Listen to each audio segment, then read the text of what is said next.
நம்ம மோனலிசாவை ரேப் பண்ணாரா? ஸோ இதெல்லாம் போயிட்டு இருக்கும் போது இந்த சென்ட்ரல் இருக்கக்கூடிய நதிக்கரை போலீஸ் ஸ்டேஷன் இருக்கு இல்லையா, சி டெல்லி, இந்த சி டெல்லி போலீஸ் என்ன பண்றாங்கன்னா, மார்ச் 6ஆம் தேதி எஃப்ஐஆர் கம்ப்ளைண்ட் ஃபைல் ஆகுது. எஃப்ஐஆர் கம்ப்ளைண்ட் யார் மேலே ஃபைல் ஆகுது? சனோஜ் மிஸ்ரா டைரக்டர் மேலே ஒரு எஃப்ஐஆர் ஃபைல் ஆகுது.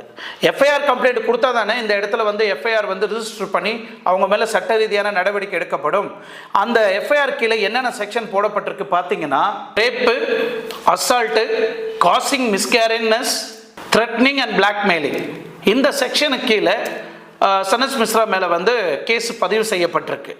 ஸோ இந்த செக்ஷனில் அடித்து துன்படுத்திருக்கிறதாகட்டும், செக்ஸ் ரீதியாக கொடுமைப்படுத்திருக்கிறதாகட்டும், இது ஒரு டைம் 2 டைம் இல்லை, கிட்டத்தட்ட எக்கச்சக்கமான டைம் செக்ஷுவல் டார்ச்சர் என்ன பண்ணியிருக்கிறாரு. ஆனால் இந்த தடவை என்ன ரொம்ப மோசமாக செக்ஸில் வந்து அந்த அளவுக்கு என்ன கொடுமைப்படுத்தி இருக்கிறாரு அப்படின்னு கம்ப்ளைண்ட் பதிவு செய்யப்பட்டிருக்கு. அது